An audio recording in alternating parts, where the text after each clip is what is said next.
Shalom, Israel.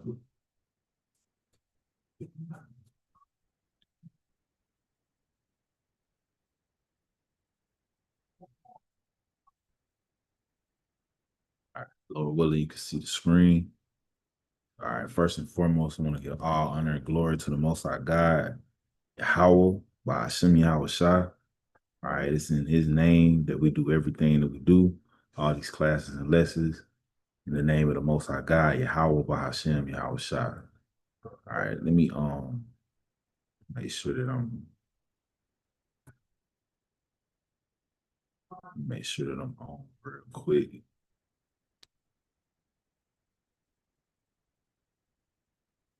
All right, Con. So the name of this class is going to be Vexed with Filthy Conversation. All right, Vexed with Filthy Conversation. Let me see where I got that from. Let's go to the book of 2 Peter, chapter 2.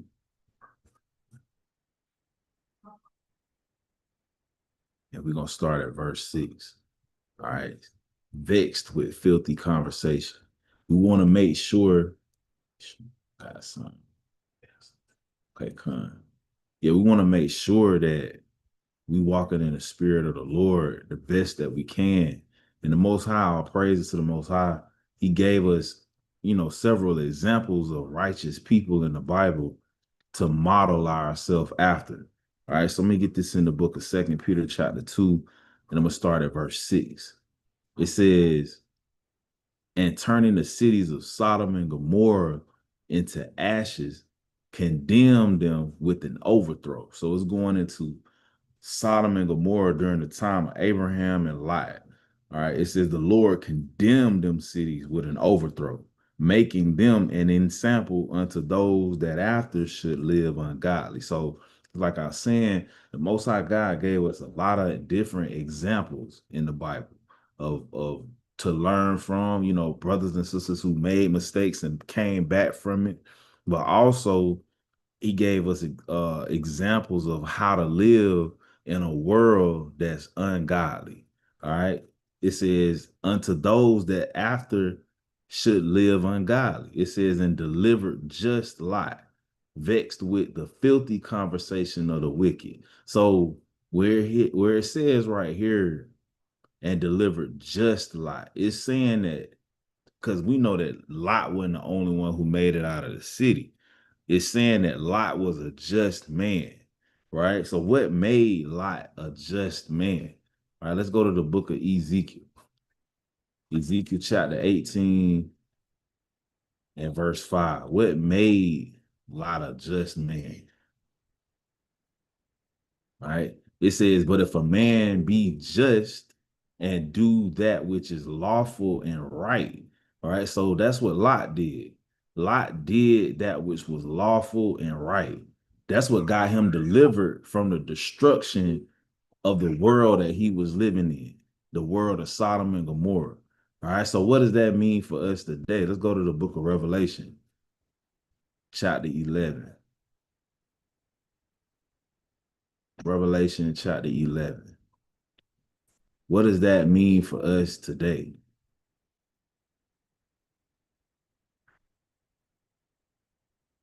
All right, Revelation, am I thinking about 11 or 13? Might be thinking about 13.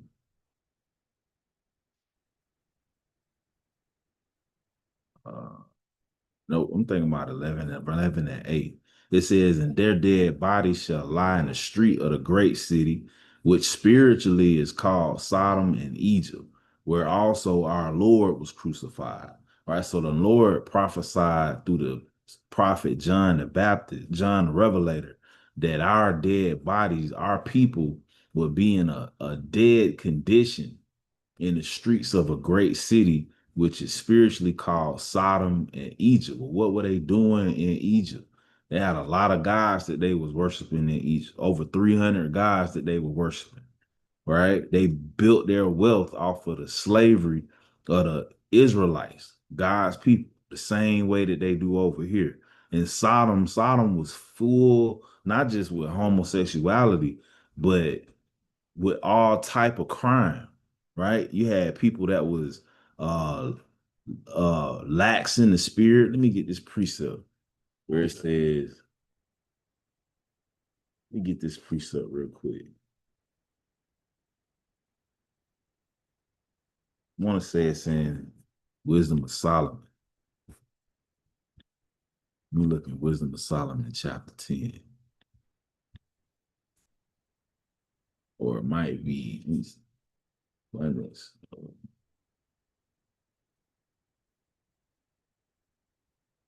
might be in Ezekiel. Yeah, let me go to Ezekiel. What was going on in Sodom? Let's go to Ezekiel chapter 16.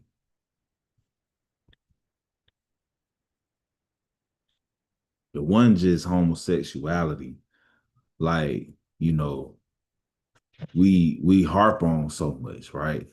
Ezekiel chapter 16 and verse 49. It says, behold, this was the iniquity of thy sister Sodom, right? So this is the sins that was going on in Sodom. Pride, fullness of bread. So pride going into turning away from the Most High God and the laws that he gave to us, right? It says fullness of bread. Remember when Lot decided to go to the land of Sodom, he said it was well watered, right? He said that it looked like the Garden of Eden, right? So it was a lot of resources over there in Sodom. It said fullness of bread, meaning they had plenty to eat. It said an abundance of idleness was in her. Abundance of idleness, meaning the people didn't have to really work to get the resources that they needed in that land. It says in her daughters, neither did she strengthen the hand of the poor and needy. Right. So that's just like over here in America. America, I was talking with my real earlier about redlining, how the banks in America are way more like they'll give a poor white family a loan for a home faster than they will give a high class or middle class black family a loan for a home. That's redlining, looking at where you grew up at or where you live and determining whether or not you can get loans and finances to support you in your future endeavors through the bank, right? So this is a type of that's not strengthening the hand of the poor and the needy, right? Let's look at this real quick.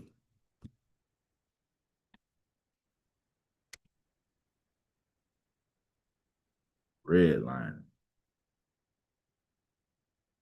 Right? Redlining is an illegal discriminatory practice in which financial institutions, governments systematically deny or limit loans, insurance, and other financial servants to residents of specific neighborhoods, usually based on race or ethnicity rather than individual credit worthiness. So it had nothing to do with whether or not they can uh, give you surety to give you the money or not. It has to do with where you from and who you are, the race you are. And we know they speaking kind of broadly right here, but this got to do everything with so-called black people, Israelites, right? The term was coined in the 1960s, right? That's when you had the civil rights movement, a lot of the movements concerning our people, right? But the point that I want to bring out is, you know, they don't strengthen the hand of the poor or the needy over here, same way they did in Sodom. So they had more than just uh homosexuality going on over there. They had pride, fullness of bread, abundance of idleness was in her and in her daughters, right? So you had the women just kind of laying around, not really doing much either. The same way they promote that over here, they promote for our women to kind of benefit off of just a man tricking off on them or seeing what they can get out of a man without trying to be his wife, right? It's looked down upon. So this is the type of things. Let's go back to Second Peter, right? So it said, and delivered just Lot. Lot was just, right? Because why? His mind was on the law, statutes, and commandments and doing what was right in the sight of the Lord. It says, vexed with the filthy conversation of the wicked. So the type of things that they were talking about in Sodom, that Lot was hearing was a lot of what we hear over here today, right? Let's get the definition of vexed. What does it mean, vexed? Vexed meaning, right? It says feeling annoyed, frustrated, worried, often by a persistent problem or a trivial matter, right? But nothing that he was vexed over was trivial, right? So he was annoyed and frustrated, probably worried about the estate of his people, right? Let's get the definition. Matter of fact, let me get the definition real quick.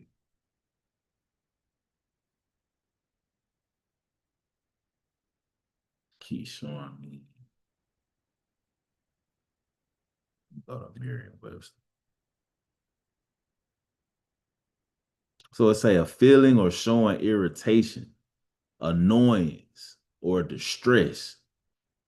All right, difficult or often frustrating to understand or deal with. So the point is, Lot was vexed with that place. Let's look at some synonyms. He was annoyed, exasperated, aggravated, irritated, upset, displeased, bothered. Man, Lot was angry when he heard the type of things that they was talking about in that land. The same way we should be, right? We should be annoyed by the type of conversations that get had over here. It's this stupid song.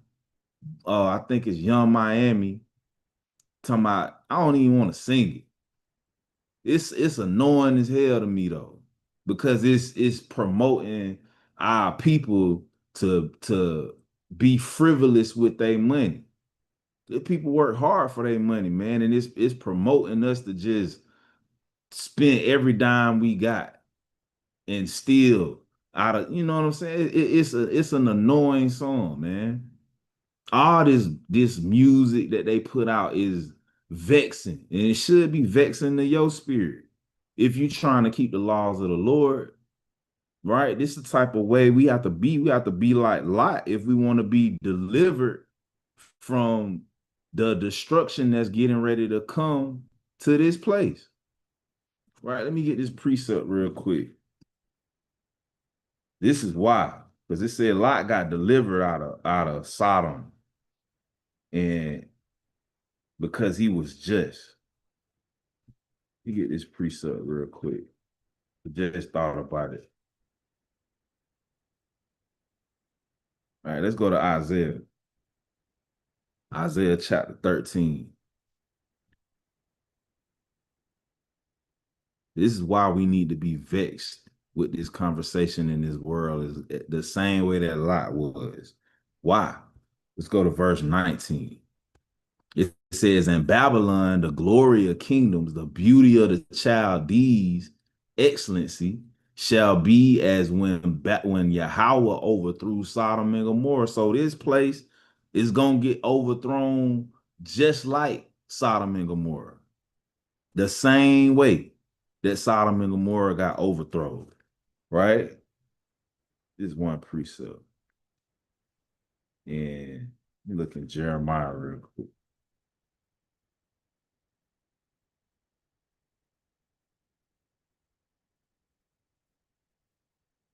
Yeah, let's go to Jeremiah 49. We know that ain't talking about ancient Babylon, because ancient Babylon didn't get overthrown the same way that ancient Sodom and Gomorrah did. Nobody lives in Sodom and Gomorrah. Nothing grows there. You still got people living in Iraq today, right? Let's go to Jeremiah 49 and verse 15 is where I start. It says, for lo, I will make thee small among the heathen and despised among men. Thy terribleness hath deceived thee, and the pride of thine heart, O thou that dwellest in the clefts of the rock, the caveman, the white man, if you understand, that holdest the height of the hill. Though thou shouldest make thy nest as high as the eagle, I will bring thee down from thence, saith the Lord. Also, Edom, the white man, shall be a desolation. Everyone that goeth by it shall be astonished and shall hiss at all the plagues thereof, as in the overthrow of Sodom and Gomorrah and the neighbor cities thereof, saith the Lord. No man shall abide there, neither shall a son of man dwell in it. So it's talking about today, Babylon the Great. When this place get destroyed, nobody's gonna live here no more, just like they don't live in Sodom no more. You look that place up, the longitude, latitude of where that place was, nothing grows there. Nobody live there because the Lord destroyed it. He overthrew it. So the same way Lot was delivered from the destruction of Sodom, we want to be delivered from Babylon because it's going to be destroyed just like Sodom was, right? So let's go back to 2 Peter. It says, and delivered just Lot, vexed with the filthy conversation of the wicked. Right, let's go to the book of Sirach. Let's go to the book of Sirach, chapter 27 and verse 13. We wanna, and it's if you notice that about yourself that you not vexed with it, then these are the type of things we got to start praying for, the fix in our spirit. You know, a lot of us came out of the world and we used to a certain type of entertainment. We used to a certain type of conversation, whether it was with our family or friends we had in the world. That's where renewing our mind and our spirit come in, and we got to pray for these things, right? Let's go to the book of Sirach, chapter 27 and verse 13. It says, the discourse of fools is irksome. It should get on your damn nerves when you hear foolish talk, stuff that's getting talked about on social media, stuff that your family members, some of you might live with a family member that's in the world, you people at your job, when they going to talking about stuff in the world, it should get on your nerves. It says in their sport is in the wantonness of sin. There is it's entertainment to people in the world to want to do sin. You understand? That kind of conversation shouldn't be nothing that we entertain as servants of the Lord. It should irk us. It should frustrate us. It should get on our nerves, right? Let's go to the book of, so let's stay in Sirach. Go to chapter 21 and verse 18. It says, as is a house that is destroyed, so is wisdom to a fool. So if you walk by a home that's been burnt up, abandoned, don't nobody want that. That's how wisdom is to a fool. It's worthless. It says, and the knowledge of the unwise is as talk without sense. You understand? When you hear the knowledge of the unwise talking about whoring a sister out, or this woman getting this man for all that he can get, or how women should run the household, that kind of talk is talk without sense. It don't make no damn sense, and it should get on our nerves to hear that type of stuff. That's the type of ideas that Babylon the Great promote, because it's a spirit of Sodom in this place, right? So talk without sense is what the unwise people talk about. People in the world, the people on your job, the old friends you still had in the world. We really need to be weaning ourselves away from these things, these people, right? And it's not that we look down on them, because all of us came from the world, but we in the truth know better. That's the difference. And if we don't start putting a difference between us and the world gonna defile us, man. It's gonna defile us, right? So let's go back to the book of 2 Peter. Let's go to verse 8. So he was vexed with the filthy conversation. Verse 8 said, for that righteous man dwelling among them, just like us, we dwell among our brothers and sisters that's still in the world, that talk foolishly, that talk about that who think sin is a sport. We dwell among them too. It says, in seeing and hearing, vexed his righteous soul from day to day with their unlawful deeds. So they conversation vexed them, and the things that they was doing vexed them, right? Let's go to the book of Psalms real quick. The things that they was doing vexed them. Just like it's supposed to vex us. We shouldn't get drawn into these type of things. We shouldn't get enticed by it. Right? Let's go to Psalms. I want to say it's 73. Let me see real quick. That's what I'm thinking about. Kind. Psalm 73, and I'm gonna start at verse 1. It say, truly Yahweh is good to Israel, even to such as are of a clean heart. Man, your mind is not clean if you still looking at the world and you want to do that stuff. You got some cleaning up to do, right? A lot of us do. It says, but as for me, my feet were almost gone. My steps had well nigh slipped, for I was envious at the foolish when I saw the prosperity of the wicked. And you may see the number one place you're gonna see the prosperity of the wicked is on these damn phones, on social media, right? Asaph said that made him envious at the foolish. Because why? You looking at them, they living it up. So lucky they got 5, 6, 8 chains on, 7, 8 women, 10, 11 cars, homes. They throwing money in your face in the camera. Hey, you can look at that stuff too long and become envious, man. When you see the prosperity of the wicked.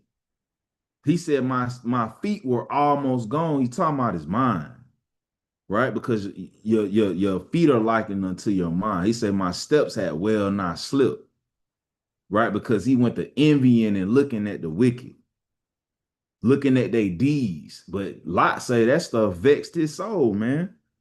It vexed his soul, right? Let's go to the book of Psalms. Let's stay in Psalms. How should we look at the wicked in the world? Let's go to Psalms 26 and verse 4. All right. It says, I have not sat with vain persons, neither will I go in with dissemblers. So we not supposed to want to congregate with vain persons, with people in the world.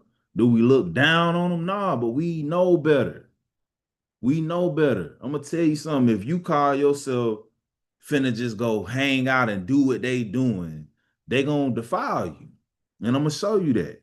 It said, neither will I go in with dissemblers, people who want to cause division, want to sit up and talk about other people with no point to it, no type of edification to it. Right? That's murmuring, that's gossiping. We ain't supposed to sit in or go in with them type of people. Right? It say verse 5, I have hated the congregation of evildoers and will not sit with the wicked. David said, I don't even want to sit with them. Why? Because eventually it's going to defile you. It's going to get in your spirit. And you don't got to physically be around them to be around them. You could do it right here on this phone, social media, Instagram, Facebook, right? You can easily let a whole day pass by and you done been sitting and listening to foolish talk. Right? So we got to monitor these things, man. Let's keep going. Verse 6.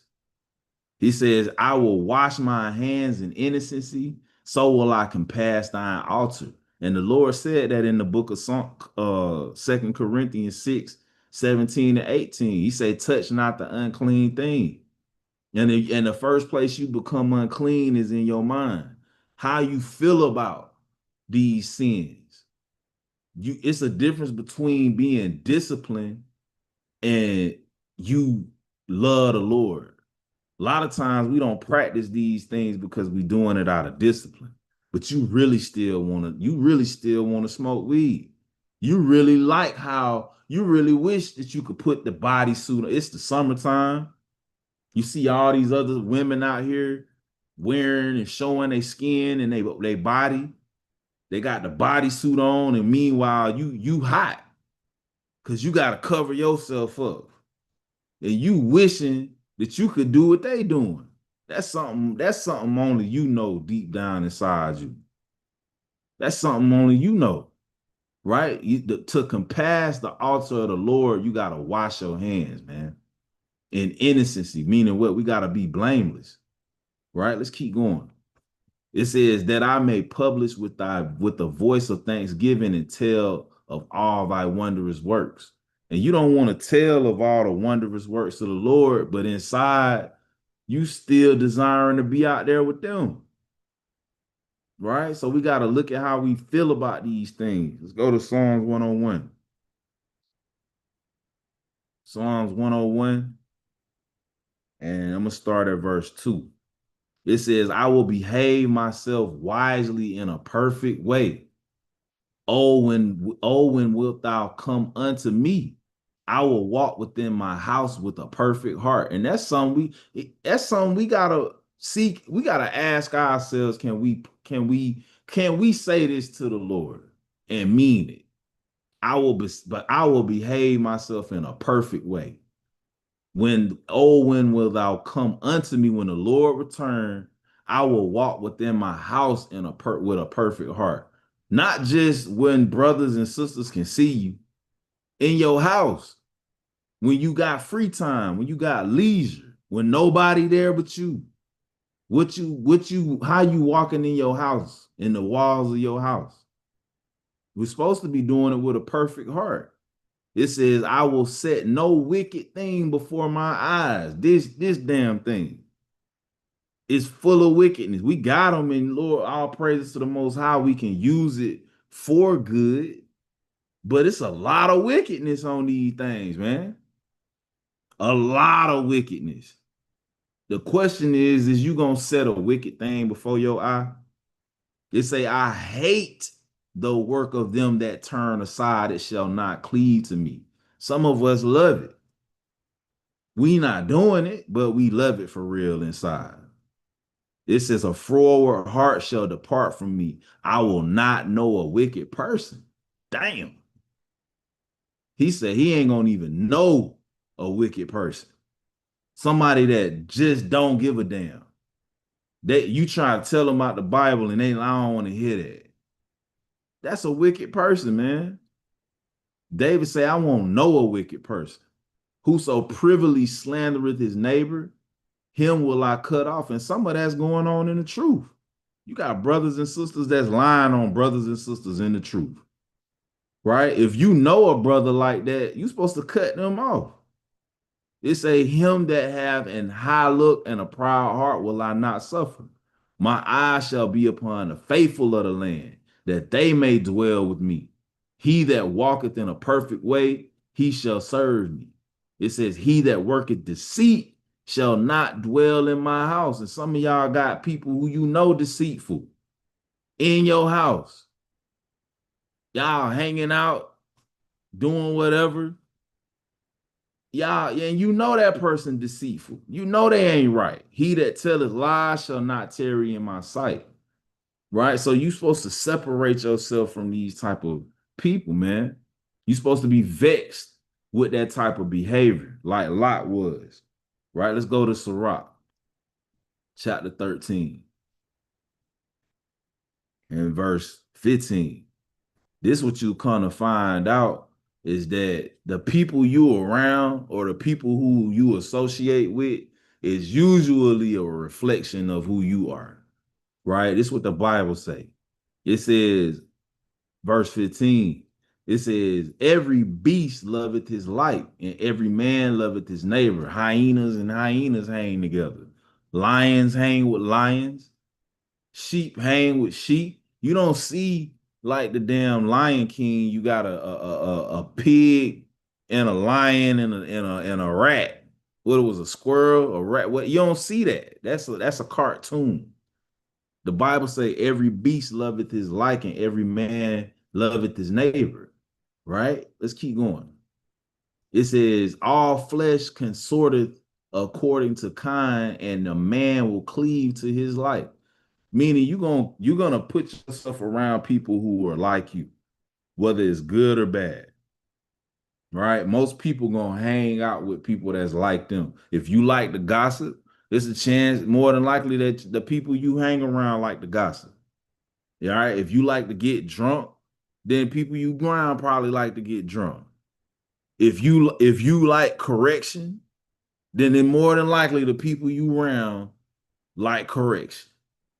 Right? All flesh consorteth according to kind, and a man will cleave to his like.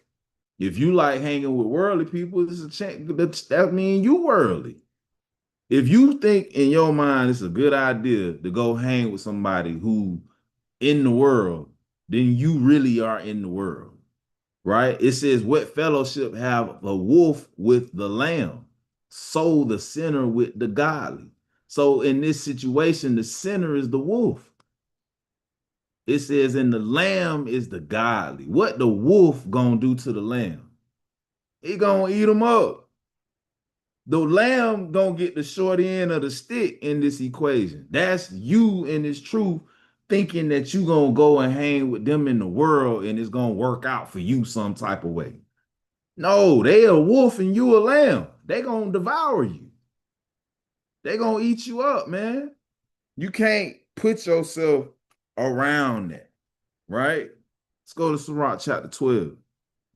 You gotta separate. And the only way you're gonna separate is if you vexed with that type of stuff, right? Let's go to Sirach chapter 12,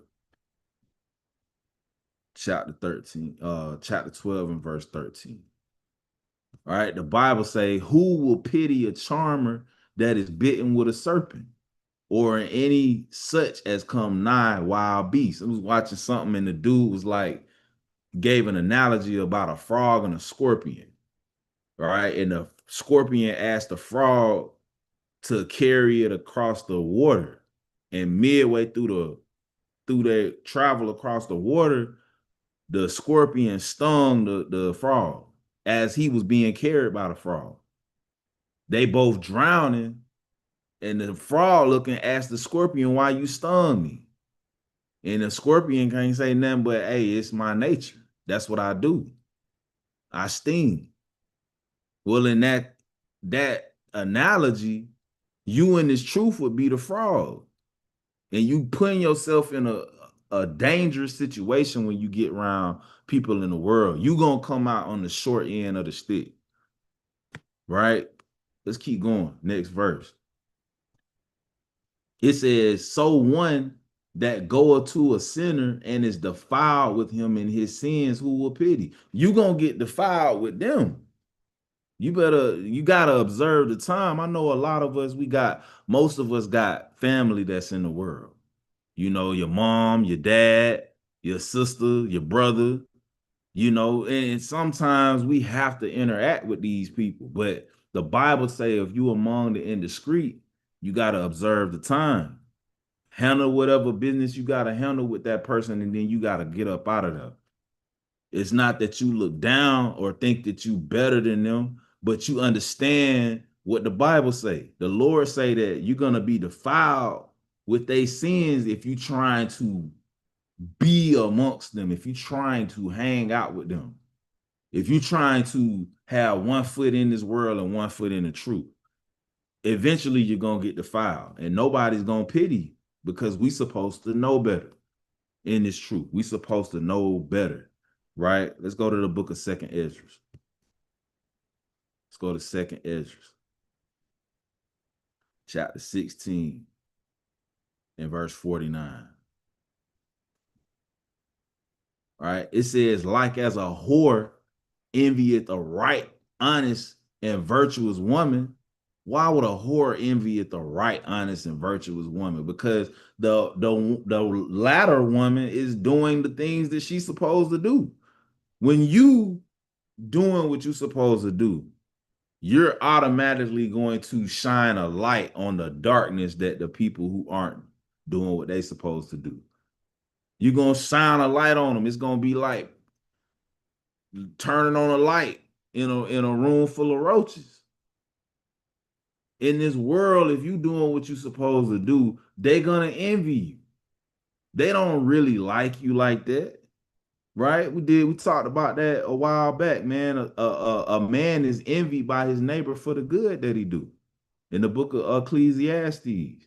So if you doing good, if you keeping the law, You don't have no business going around the indiscreet.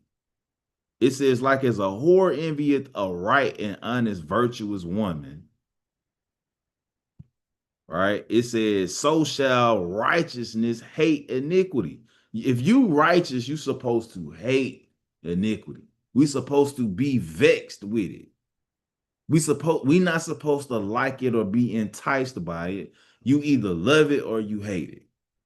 Right? And that's the type of work we have to sit and do on ourselves, man. We have to take this pen, take a piece of paper, and write down the stuff that you still like. That's a sin. And you got to work on it, man. All of us do. Until you hate iniquity. So shall the righteous hate iniquity when she decketh herself, and she accuse her to her face when he cometh that shall defend him, when the he here is talking about Yahweh Shai. When he come back for the second coming to destroy the wicked, he shall defend him that diligently search out every sin upon earth. We supposed to be searching these scriptures, man, not searching Instagram, not searching social media for the folly that's going on in the world. We supposed to be searching out every sin and making sure that our behavior don't line up with them sins. It's a big book, man. It's a lot to read. It's a lot we still don't know, right? We supposed to be diligently searching out every sin upon the earth, right? Let's go to Sirach, chapter 19. Right? So the Lord say he's going to defend those who diligently search out every sin, and the righteous will hate iniquity, right? Verse 5. It says, whoso taketh pleasure in wickedness shall be condemned. If you still love sin, you're going to die. You're going to die. It said, but he that resisteth pleasures crowneth his life, man. And you want to crown your life. We want to get the hell up out of here. We want that crown that it talk about in 2nd Ezra chapter 2. We don't want the illusion of freedom that they giving us here in America. Right? I was listening to something this morning. Dr. Umar Johnson was saying, he was like, black people spent like so many $1 million on Jordans, so many $1 billion on homes, so many $1 million on Mercedes Benz. So he was like, the thing about it is we really not poor. We really not lacking for money. So because we get these things and we'll get them because it's an illusion of freedom. It's a status symbol, right? It's when you get these things, it's not about the shoes, it's not about the car itself. It's a status symbol, and it's a symbol of freedom when we really not free, right? You can get that car, man, you still a nigga. Kanye West said it. You still a nigga in a Benz. You got them shoes, we got these clothes, we got this jewelry, but we still oppressed. They still don't give a damn about you as a nation over here in this place. Right? So we don't want the illusion of freedom that this place, that's all they can give you, because they ain't gonna let you go. They ain't gonna let you go home. The Lord got to come take us home.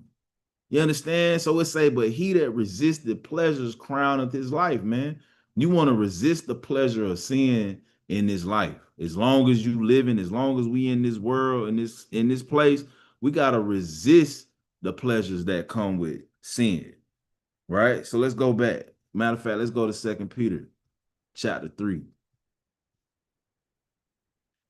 2 Peter chapter 3, and I'm going to start at verse 9. Right? It says, the Lord is not slack. It says, the Lord is not slack concerning his promise, as some men count slackness. And that's what happens. You know, we be in the truth for some time, and we get impatient. So like we get impatient, man. We put away the weed, the whoring, you know, we put away all these things that we was doing in the world, and then we get impatient. And when we get impatient, we start looking at sin. We start staring at sin. We start entertaining the thoughts of iniquity being pleasurable, thinking that the Lord ain't gonna come back or that he taking too much of his time. The Bible say the Lord is not slack concerning his promise, as some men count slackness, but is long suffering to usward. Because why? Me, you, all of us still got work to do. We still got a lot of work to do on ourselves, right? So he really doing us a solid that he ain't came back yesterday. Why? Not willing that any should perish, but that all should come to repentance. It says, but the day of the Lord will come as a thief in the night, in the which the heavens shall pass away with a great noise, and the elements shall melt with fervent heat. The earth also and the works that are in shall be burnt up. That house that you willing to sin and work on the Sabbath to get, that degree, that damn best friend in the world, them all that stuff in the burn, man. So it's not worth you sinning for, right? It's a seeing then that all these things shall be dissolved. He said it's gonna be dissolved. Why? Because Peter knew through the Spirit what type of fire was getting ready to come here. He said it's gonna be dissolved. What manner of persons ought ye be in all holy conversation and godliness? Our conversation need to be holy. It need to be on the things above, not the things beneath, man. We don't need to be, our conversation and the things we talk about don't need to be full of stupid stuff, irksome stuff, wantonness of sin. It need to be holy conversation and godliness, right? It says looking for and hasting unto the coming of the day of Yahweh, wherein the heavens being on fire shall be dissolved. He's saying it again. The kingdoms, these governments gonna be dissolved, and the elements shall melt with fervent heat. What kind of conversation, what kind of things should you be talking about? Knowing, because we in this truth know this, but you still got people that's weighing down their earthly tabernacle, worrying about bills. I ain't saying don't pay your bills, man. I'm saying that shouldn't be your priority. Your priority need to be getting your spirit in line with the Bible, making sure you love righteousness and hate sin so that we can be anointed, so that we can be like Hamashiach, so that we can measure up to his stature, right? Because all this stuff in the melt with fervent heat. It says, nevertheless, we, according to his promise, look for new heavens. It says, and a new earth wherein dwelleth righteousness. We looking for that. We should be tired of this damn place, man. It's so easy to, and I'm guilty of this, man. It's so easy to, you get to a certain level or whatever the case, and you start thinking that you don't want this place to end, man. Because now you finally reached that level that you've been trying to reach for so long in this world. And that's a dangerous place to be. You don't want to be in that place, man. Let's go to the book Wisdom of Solomon. That's what happened with Lot's wife, right? That's what happened with his wife. Let's read verse 6. It says, when the ungodly perished, she delivered the righteous man who fled from the fire which fell down upon the 5 cities, of whose wickedness even to this day the wasteland that smoketh is a testimony. It's a testimony that don't nothing grow there, and plants bearing fruits that never come to ripeness, and a standing pillar of salt is a monument of an unbelieving soul. Lot's wife didn't believe. Right. She look like you look at Lot's wife, she physically left, but her heart, her mind was still in that city. She physically went with the angel, grabbed her hand and Lot's hand and took them outside the city, both of them, and they daughters. She physically left. And a lot of us physically left the world. We don't go around those people no more, but what's in your heart though? What's up here? How you feel about the fact that you not over there no more? Still hanging out with so and so now. Right? That's an unbelieving soul. You can hey man, you can do all the physical stuff, man. You can grow your beard, you can put the fringes on, you can stop eating pork, right? But if you still looking back, you don't believe. You don't believe. And that's something that each and every one of us gotta really ask ourselves. We gotta ask ourselves, do we believe for real?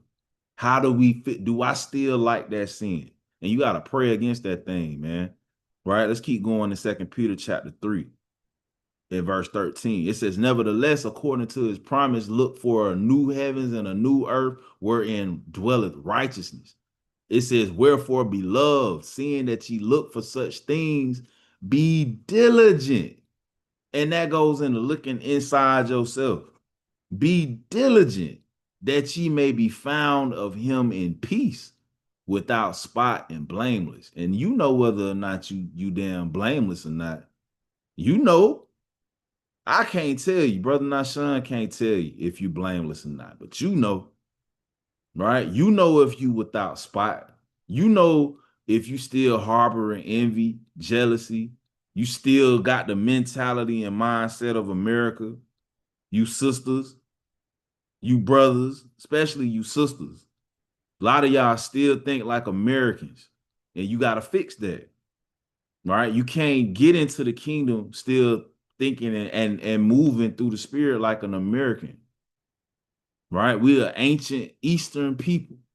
We don't belong in this place, right? So we want to be without spot and blameless, right? So all praises and honor and glory to the Most High God, Yahweh Bahashem Yahweh Shah.